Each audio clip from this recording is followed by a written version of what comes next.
پھر اس کے اوپر ازار بچھائیں گے. ازار ہم نے پڑھا کہ جو چادر سر سے یعنی پورے قد کے برابر ہے, یعنی انسان کے قد کے, انسان کے سر سے لے کر پاؤں تک کے برابر ہے, اس کو بچھائیں گے.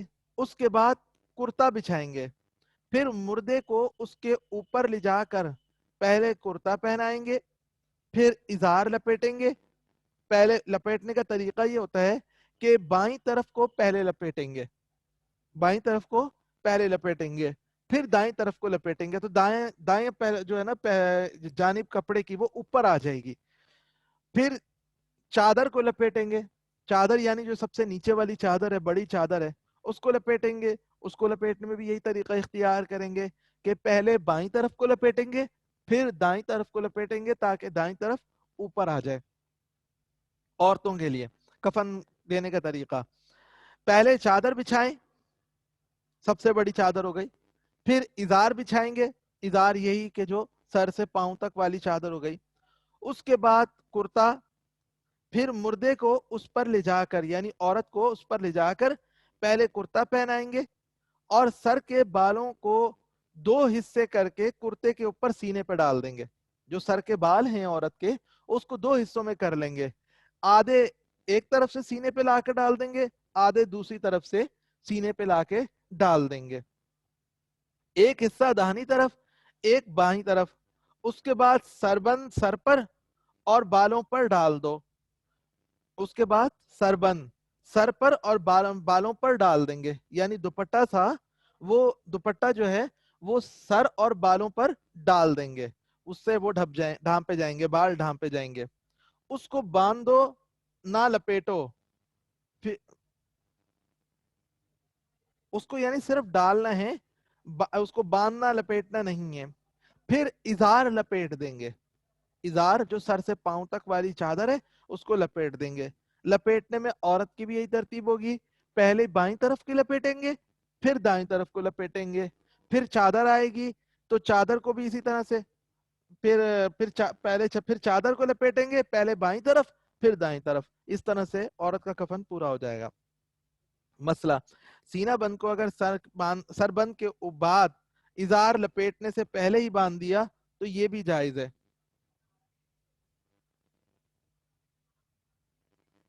اور اگر سب کفنوں کے اوپر سے باندھے تو بھی درست ہے. ابھی دیکھیے پیچھے نا عورت کے سینہ بند کی بات نہیں آئی تھی, تو عورت کے جو سینے کا مقام ہوتا ہے اس کے یہ اس بیچ نہیں بیچ میں رہ گیا تھا, میں دوبارہ پڑھتا ہوں, بیچ میں سارا غلط ہو گیا, تھوڑا میں اس کو دوبارہ پڑھتا ہوں. کہ سربند سے دیکھتے ہیں کہ سربند سر اور بالوں پر ڈال دو, اس کو باندھو نہ لپیٹو, پھر ازار لپیٹ دو. پہلے بائیں طرف لپیٹو, پھر دائیں طرف لپیٹو. اس کے بعد سینہ بند باندھ دو, عورت کا سینہ بند باندھ دیں گے, یعنی جو سینے والی جگہ ہوتی ہے وہ عورت کی پوری باندھ دی جاتی ہے. پھر چادر لپیٹو, بائیں طرف پھر دائیں طرف. مسئلہ, سینہ بند کو اگر سینہ بند کے بعد ازار لپیٹنے سے پہلے ہی باندھ دیا جائے تو یہ بھی جائز ہے. سر بند کے بعد ازار لپیٹنے سے پہلے ہی باندھ دیا جائے تو یہ بھی جائز ہے. اور اگر سب کفنوں سے اوپر باندھے, یعنی چادر بھی لپیٹ کر سارا کچھ لپیٹ کے پھر باندھے تو یہ بھی درست ہے.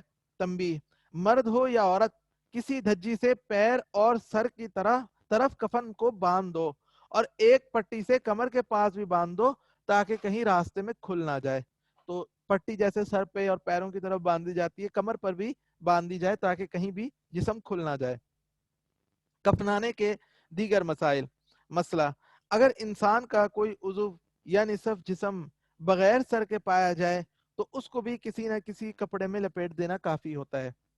اگر کوئی عضو یا نصف جسم بغیر سر کے پایا جائے تو اس کو بھی کسی نہ کسی کپڑے میں لپیٹ دینا کافی ہے. ہاں, اگر نصف جسم کے ساتھ سر بھی ہو یا نصف سے زیادہ حصہ جسم کا ملے تو پھر گو سر نہ ہو تو پھر پورا مسنون کفن دینا چاہیے. مسئلہ, کسی انسان کی قبر کھل جائے اور کسی وجہ سے اس کی ناش باہر نکل آئے اور اس پر کفن نہ ہو تو اس کو بھی کفن مسنون دینا چاہیے, بشرطے کہ وہ ناش پھٹی نہ ہو, اور اگر پھٹ گئی ہو تو صرف کپڑے میں لپیٹ دینا کافی ہے. اگرچہ اگر ایک ہی لاش کے ساتھ یہ واقعہ بار بار پیش آئے، مثلا کوئی کفن چور بار بار ایسی حرکت کر جائے، تو ہر مرتبہ اسے کفن دیا جائے۔ کوئی لاش کھولتا ہے، اندر سے کفن چوری کر لیتا ہے، تو پھر جب بھی ہمیں پتہ لگے گا ہم کفن اس کو ہر دفعہ دیں گے۔ مسئلہ، کفن اچھا ہونا چاہیے، یعنی اس کی مالی حالت اور جس قسم کے کپڑے مرنے والا استعمال کرتا تھا اس کا اعتبار کر کے سفید اور صاف ستھرا کفن دیا جائے۔ مسئلہ، کفن رنگین کپڑوں کا ہو تو یہ بھی جائز ہے، البتہ مردوں کے لیے زعفران یا کسم میں رنگے ہوئے کپڑے کا کفن جائز نہیں، جو خوشبو بھی شمار ہوتی ہے۔ مسئلہ، کفن پر کلمہ وغیرہ لکھنا یا کفن کے اندر عہد نامہ یا اپنے پیر کا شجرہ رکھنا جائز نہیں، اس لیے کہ یہ بدعت بھی ہے اور ساتھ میں اس میں کلمہ اور اللہ تعالیٰ کے نام کی توہین کا اندیشہ بھی ہے، کیونکہ عام طور سے میت کچھ عرصے میں پھول کر پھٹ جاتی ہے، تو اس میں پھر ایک کہہ لیں کہ خراب ہوتی ہے، تو اللہ تعالیٰ کا نام ساتھ رکھا ہو تو بے حرمتی ہوتی ہے۔ مسئلہ، کفن پر عطر لگانا یا عطر کی پھریری میت کے کان میں رکھنا جائز نہیں ہے، ناجائز ہے۔ مسئلہ، میت خواہ عالم ہو یا عام شخص ہو، اس کے کفن میں امامہ باندھنا مکروہ ہے اور بدعت ہے، آپ صلی اللہ علیہ وسلم اور صحابہ کرام سے ثابت نہیں ہے۔ مسئلہ، جو شخص حالت احرام میں مر جائے اس کو بھی عام مردوں کی طرح غسل دیا جائے اور کفن پہنایا جائے اور خوشبو وغیرہ بھی لگائی جائے۔ یہ خوشبو یہ کفن کو نہیں لگائی جاتی، یہ میت کو لگائی جاتی ہے، جو غسل دینے کے بیان میں انشاءاللہ آئے گا۔ مسئلہ، جو شخص حالت جی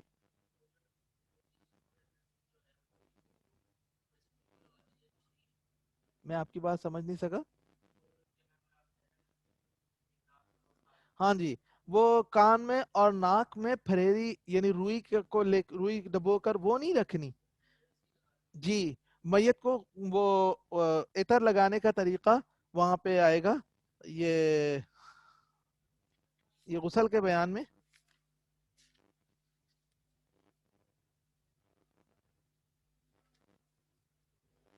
ہم نے غسل کے بیان میں پڑھا تھا یہ طریقہ کہ میت کو جب کفن پر رکھتے ہیں تو سر پر عطر لگاتے ہیں، اگر مردہ مرد ہو تو داڑھی پر بھی عطر لگاتے ہیں، یہ ہم نے پڑھا تھا۔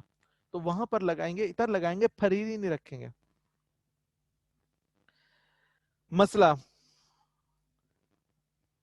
جو شخص حالت احرام میں مر جائے تو اس کو بھی عام مردوں کی طرح غسل دیا جائے گا اور کفن پہنایا جائے گا اور خوشبو بھی لگائی جائے گی۔ مسئلہ، غلاف کعبہ کا ٹکڑا جس پر کوئی آیت یا کلمہ نہ لکھا ہو یا کوئی اور متبرک کپڑا کفن کے ساتھ بطور تبرک کے رکھ سکتے ہیں۔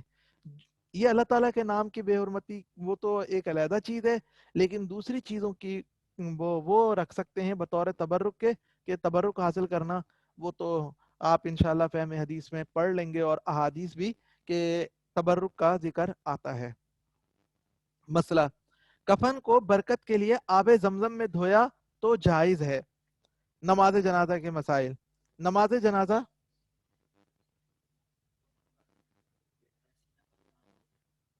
جی سینہ بند باندھنا ہوتا ہے، سوال آیا کہ سینہ بند کیا باندھنا ہوتا ہے؟ جی سینہ بند ہم نے پڑھا کہ ازار کے بعد بہتر ہے کہ ازار کے بعد، ازار یعنی جو سر سے پاؤں تک والی چادر ہے، جب وہ لپیٹ لی جائے تو اس کے بعد پھر عورت کے سینے پر سینہ بند باندھ دیا جائے، اور پھر آخر میں جو بڑی چادر ہے جس کو چادر کا نام دیا جاتا ہے وہ پھر لپیٹی جائے۔ لیکن یہ بھی کر سکتے ہیں کہ ازار سے پہلے بھی سینہ بند باندھ سکتے ہیں اور بڑی چادر کے بعد بھی باندھ سکتے ہیں، لازمی کوئی نہیں ہے، بہتر صرف یہ ہے کہ ازار کے بعد باندھا جائے۔ وہ ہم نے دیکھا تھا جو کہ سورہ بقرہ پڑھنے کا جو مرنے کے فوراً بعد تھا، وہ ہم نے پیچھے پڑھا تھا کہ جب مر جائے تو جب تک غسل نہ دیا جائے اس کے بعد اس کے پاس آواز سے قرآن مجید نہ پڑھیں، آہستہ آواز سے پڑھیں یا پھر کسی پاک چادر سے ڈھانپ کر پڑھیں، تو پھر تھوڑی آواز سے بھی پڑھ سکتے ہیں۔ سورہ بقرہ پڑھیں یا کوئی بھی اللہ تعالیٰ کا کلام کا کہیں سے بھی حصہ پڑھیں تو پڑھ سکتے ہیں، لیکن سب کو اکٹھا بٹھا کے نہیں، کوئی اپنے طور پر پڑھنا چاہے پڑھ لے، کسی کو سپارے تقسیم نہ کریں، یہ طریقہ درست نہیں، وہ آگے انشاءاللہ اس کا مسئلہ آئے گا۔ مردے کا منہ صرف بڑی چادر سے باہر نکالنا ہوگا یا جو زار بند ہے اس کی بھی باہر نکال سکتے ہیں؟ مردے کا جب منہ ہوتا ہے وہ دکھانے کے لیے رکھا ہے تو وہ تو دونوں سے باہر نکال سکتے ہیں، نکال کے دکھایا جائے گا، اور جب یعنی لے جایا جاتا ہے نماز جنازہ کے لیے تو پھر دونوں سے ڈھانپا جاتا ہے۔ اور کچھ لوگوں کے پاس رواج ہوتا ہے کہ وہ عورت کے سر بند جو ہوتا ہے وہ سرخ رنگ کا بناتے ہیں، کیا یہ بدعت ہے یا ایسا کرنا درست ہے؟ خاص سرخ رنگ کا سربند بنانا یہ تو نہیں ہے، کفن تو سفید کپڑے کا فضیلت والا بتایا گیا ہے، تو باقی رنگین کپڑا جائز ہوتا ہے، لیکن اگر کوئی انہوں نے رواج ہی بنا لی ہے تو پتہ لگے کہ کس بنیاد پہ بنایا ہے، کیا ہو گیا، تو پھر ہی دیکھ کے بتایا جا سکتا ہے، بدعت کے زمرے میں بھی جا سکتا ہے، لیکن بلا وجہ آپ صلی اللہ علیہ وسلم نے چونکہ سفید رنگ کی فضیلت بیان فرمائی ہے، فہم حدیث میں آپ پڑھیں گے تو اس لیے سفید رنگ چھوڑ کر اسپیشلی کوئی اور رنگ اختیار کرنا یہ اچھی بات نہیں ہے۔ باقی اگر اویلیبل نہیں ہے تو کسی بھی کپڑے میں، کسی بھی رنگ کے کپڑے میں ہم کفن دے سکتے ہیں، وہ تو باہر کی چادریں، ازار، سارا کچھ، سینہ بند، سب دوسرے رنگ کے کپڑا بھی ہو سکتا ہے۔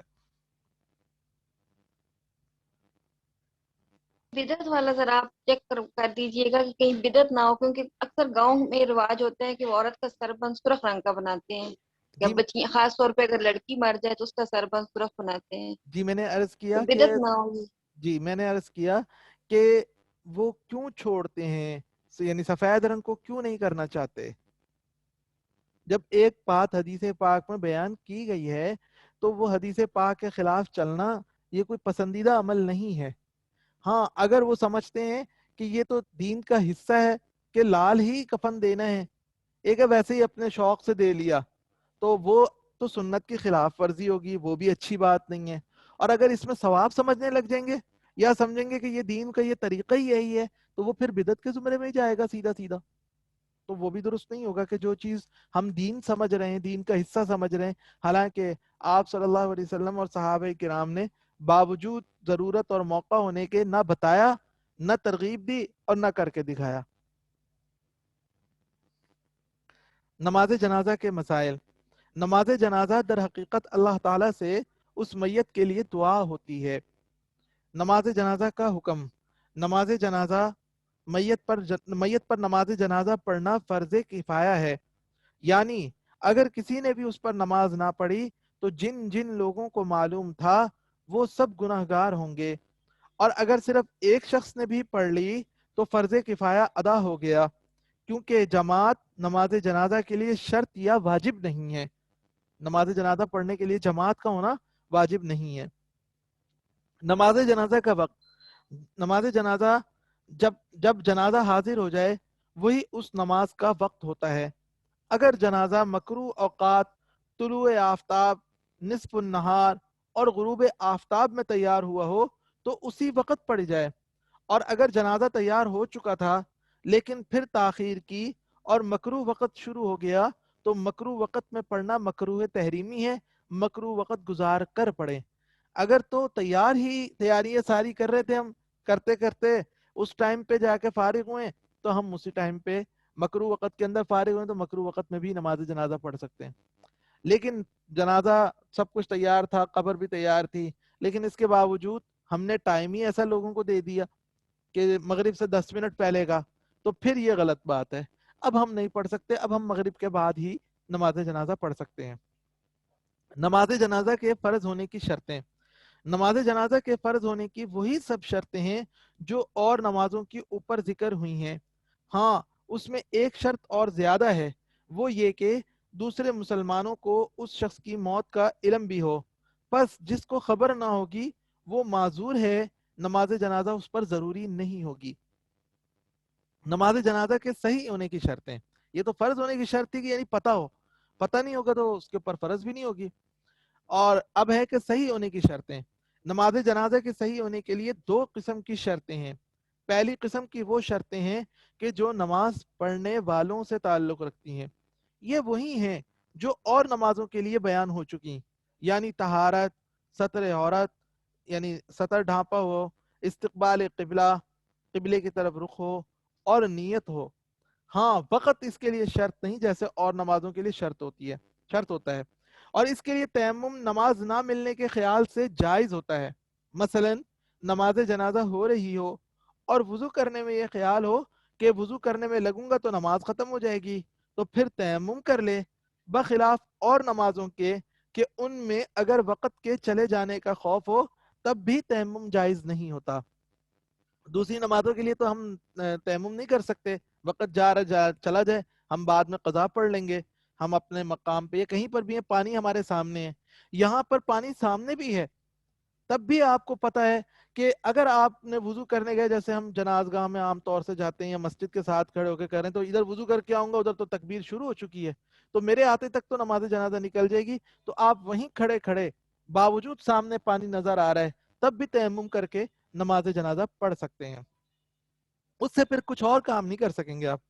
مسئلہ اگر جوتا پہن کر نماز جنازہ پڑھیں تو اس کے لیے ضروری ہے کہ وہ جس جگہ پر کھڑے ہوں وہ جگہ اور جوتے دونوں پاک ہوں، اور اگر جوتا پیر سے نکال دیا جائے اور اس پر کھڑے ہوں تو صرف جوتے کے اوپر کا حصہ جو پیر سے متصل ہو اس کا پاک ہونا ضروری ہے، اگرچہ تلا ناپاک ہو۔ اس مسئلے کے اوپر ہمارے ہاں یعنی کافی غور و خوض چلتا رہا کافی عرصے تک، تو اس کے بعد سے اب ہماری رائے کچھ یہ بن رہی ہے کہ نہیں، جس جگہ پر کھڑے ہوں تو پھر وہ تلا ناپاک ہونے کی بات نہیں ہوگی، پوری جگہ پاک ہونی چاہیے، جوتا بھی پاک ہونا چاہیے اور تلا بھی پاک، یعنی جو تلا بھی پاک ہونا چاہیے۔ تو یہ ہماری اس میں رائے جو ہے کچھ تبدیل ہو رہی ہے، ہمارا اس میں کافی غور و خوض چلتا رہا، تو اس کے بعد ہمیں تسلی دوسری جانب کو ہو رہی ہے۔ ہاں نہیں یا تو جوتا بھی پورا پاک ہو تب بھی آپ جی پلاسٹک وغیرہ کی چپل ہے آپ کو کیا کنفرم ہے آپ نے جوتا نیا لیا ہوا ہے تو کوئی مسئلہ نہیں ہے، اور اگر آپ نے کیا کہتے ہیں جوتا آپ کو ڈاؤٹ ہے تو پھر جوتا ایک طرف کر دیں اور ننگے یعنی صاف جگہ پہ آپ نماز پڑھ سکتے ہیں، جب وہاں پہ کوئی نجاست نظر نہیں آ رہی، خشک جگہ ہے تو وہاں کوئی مسئلہ نہیں ہے۔ دوسری قسم کی شرطیں وہ ہیں جن کا تعلق میت سے ہے۔ میت سے مراد وہ شخص ہے جو زندہ پیدا ہو کر مر گیا ہو، اگر مرا ہوا بچہ پیدا ہو تو اس کی تو نماز ہی درست نہیں ہوتی، تو لہذا نماز جنازہ کے صحیح ہونے کی میت کے اعتبار سے یہ شرطیں ہیں۔ نمبر ایک، میت کا مسلمان ہونا، پس کافر اور مرتد کی نماز درست نہیں ہوتی۔ مسئلہ مسلمان اگرچہ فاسق اور بدکار یا بدعتی ہو اس کی نماز صحیح ہے اور پڑھی جائے گی، البتہ جو دینی مقتدا ہوں وہ زجر کے طور پر شریک نہ ہوں، وہ پھر بڑے بڑے یعنی کہہ لیں اللہ والوں کی بات ہوتی ہے کہ وہ ایک بدعتی یا فاسق نہایت بدکار آدمی ہے، سب طرف معروف ہے کہ یہ بہت برا آدمی ہے، تو وہ پھر اس کے جنازے میں شریک نہ ہو، کہ یہ ایک طرح سے کہہ لیں کہ جی تنبیہ ہے، گویا کہ معاشرے کو، باقی معاشرے کو تنبیہ ہے کہ پھر نیک لوگ تمہارے جنازے میں شریک نہیں ہوں گے اگر الٹے الٹے کام کرو گے تو۔ مسئلہ جس نے اپنی جان خودکشی کر کے دی ہو اس کی بھی نماز جنازہ پڑھی جائے گی، یہ اس میں بعض لوگ سمجھتے ہیں کہ اس کی نماز جنازہ نہیں ہوتی، وہ مسلمان ہے، اس کا گناہ کہہ لیں کہ ایک بڑا گناہ ہے، لیکن کوئی بھی بڑا گناہ ہو وہاں پر ہمارے سامنے آ گیا کہ نماز جنازہ کون لوگ نہیں پڑھیں گے، وہ لوگ کہ جو بڑے بڑے دینی مقتدا ہوتے ہیں، لیکن عام لوگ ہم جیسے لوگ ہو گئے عام، تو ہم تو جا کے نماز جنازہ پڑھیں گے۔ مسئلہ جس بچے کا باپ یا ماں مسلمان ہو وہ بچہ مسلمان سمجھا جائے گا اور اس کی نماز جنازہ بھی پڑھی جائے گی۔ بچہ چھوٹا ہے، ایک ماں باپ میں سے ایک مسلمان ہے، ماں مسلمان ہو یا باپ مسلمان ہو، کوئی بھی مسلمان ہوگا تو ہم اس بچے کو مسلمان کنسیڈر کریں گے اور اس کی نماز جنازہ پڑھیں گے۔ مسئلہ جو لوگ بادشاہ برحق سے بغاوت کریں اور مارے جائیں، یا ڈاکہ زنی اور راہ زنی میں مارے جائیں، یا رات کو شہر میں ہتھیار لگا کر لوٹ مار کریں اور پھر مارے جائیں، جو شخص کسی کا مال چھینتا ہوا مارا جائے یا کسی کی ناحق حمایت و پاسداری کرتا ہوا مارا جائے، یا کسی نے اپنے ماں باپ کو قتل کیا اور اس کی سزا میں مارا جائے، تو مسلمان ہونے کے باوجود ان کی نماز جنازہ نہیں پڑھائی جائے گی۔ ان مسلمانوں کی صرف نماز جنازہ نہیں ہے۔ جی، ڈاکہ مار رہا تھا، مال چھین رہا تھا، تو اگلے بندے نے فائر مار کے خود اسی کو مار دیا، یا کسی پولیس والے نے اس کو مار دیا، تو اس ڈاکو کی نماز جنازہ نہیں پڑھی جائے گی۔ اگلے سبق کا ٹائم ہو گیا۔